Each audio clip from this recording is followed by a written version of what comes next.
Oh, sorry, I'm using a different phone. Right now the battery went dead in the other one. I'm charging it. Got to get it positioned right. So hi guys, I hope you're having a wonderful Easter. This story, true story out of the book Jesus Talked to Me Today. These are stories mostly of children's encounters. The color of this just got yellow, didn't it? I don't know why it does that. This one is by Suzelle Johnston, and it is called Wonders in the Night Room. Had to make sure I read that right a few times. Born with a club foot and a slightly flattened palate, the child arrived a little too early on a day when the parents didn't expect. But that didn't matter, because these parents felt any time their child chose to come was a very welcome time. This baby was wanted before the pregnancy, girl or boy. They didn't know, and they didn't care. They chose names for him or her, and they waited, impatient, for their first introduction.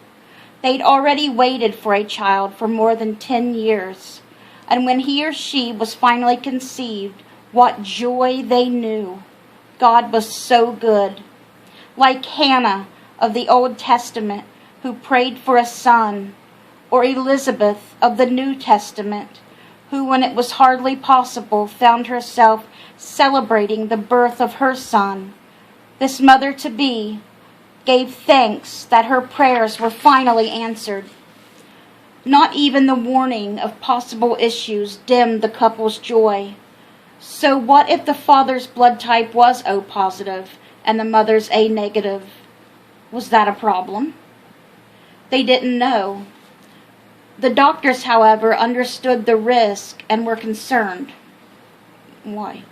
I got O positive blood. I don't know what Sherm's is.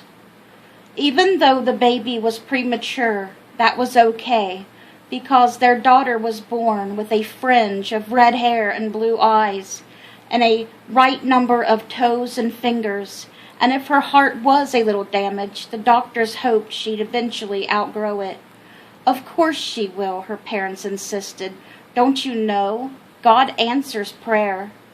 The young mom overheard the words congenital heart defect. She didn't fully understand the words, but whatever they meant, these new parents would simply pray, because here in their arms was all the proof in the world that God answers prayer. After some time in the hospital, the baby was allowed to go home. No one was surprised by the joy in that house. This child's parents had only enough money to scrape by, but they showered their little girl with a waterfall of love, and they felt rich in the wealth of their love. Then small things started happening. Sickness, unexplained fevers, more sickness. Their baby girl just couldn't seem to get well. Of course, at that time, medicine wasn't an advantage as it is now, and the doctors didn't know how to fix some of the problems. The club foot wouldn't straighten no matter how it was wrapped, but surgery helped. And so did 2 years of corrective shoes. The flattened palate, the doctors did nothing, because after all, the little girl loved to laugh and sing. Maybe she spoke with a lisp and couldn't learn the difference between left or right, but she did learn to pray. Wasn't God that gentle shepherd in a long robe who carried a lamb in his arms, like in the picture on her wall? He also loved big-eyed bunnies, ponies, and all children everywhere. But of course, baby girls were probably his favorite, her mother said. The perfect, imperfect little girl managed to charm everyone who cared for her. One young doctor cared so much that he wrote his home number on a card. Wow. Call me if you need anything, he told the worried mother. I'll come. That's a doctor who really very, very much cares for his patients. I've never heard of such a thing in my life ever happening. Can you imagine? Now that's the kind of doctors we really need.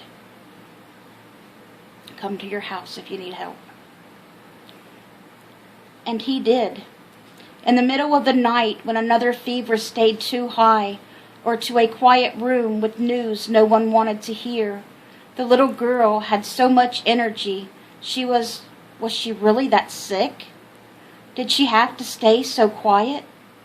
It was a vicious circle for the mother, knowing if her child played and ran like other children, her fever would spike, and that damaged heart would fail and stutter.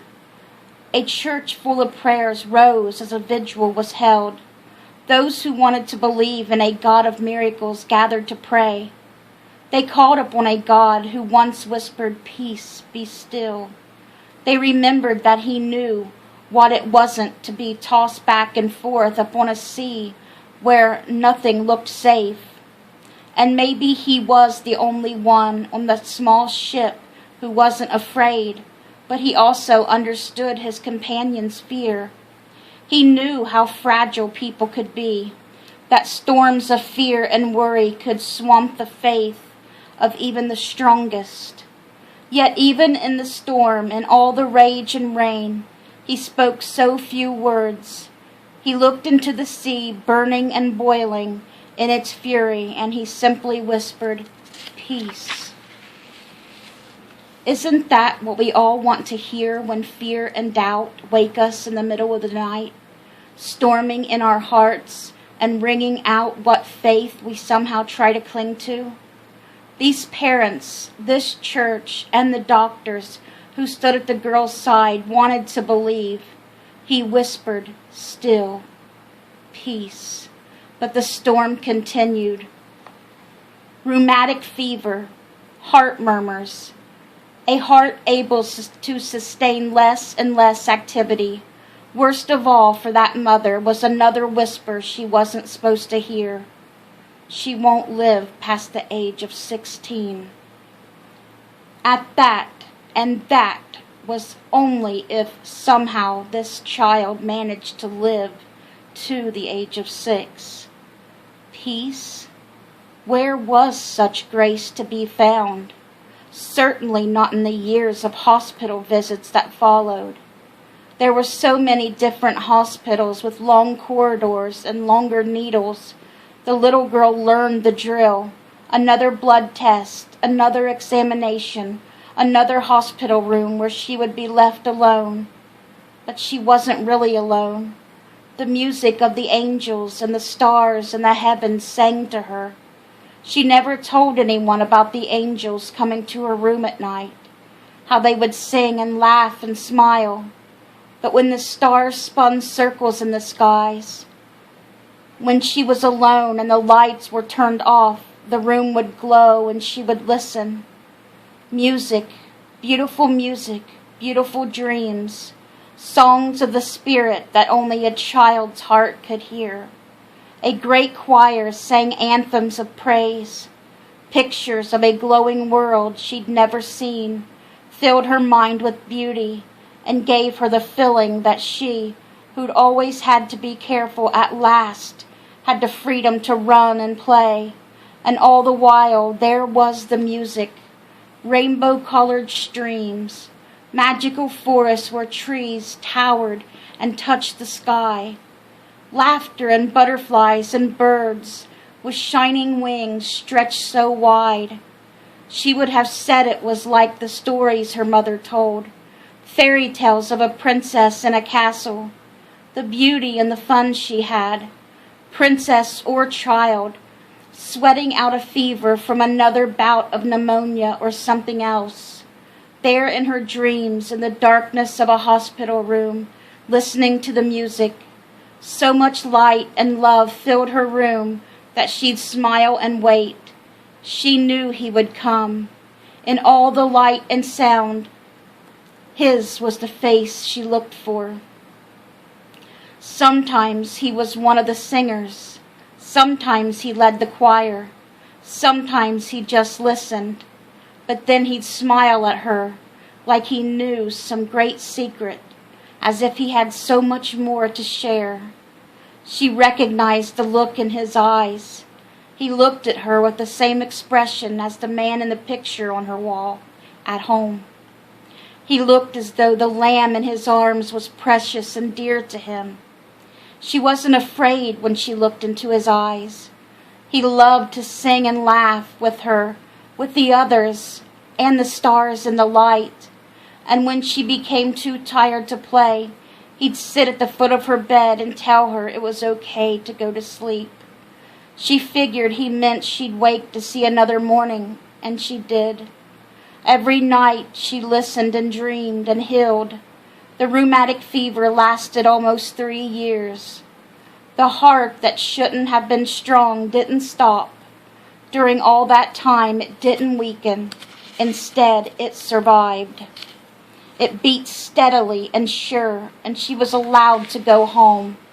It clipped along when she walked, pounded strong when she ran. What was once a feeble, hesitant heart became sturdy and strong. This puzzled her doctors. Why? They wanted to know. Because God answers prayer. Because he spoke the word peace. And maybe her failing, struggling heart heard that word, felt the power of it, and even as the waves of a storm had calmed once before, her heart rested at his command. Only he knows for sure, but for those 2 parents, it was a miracle. And what of the child? She lived. She still lives.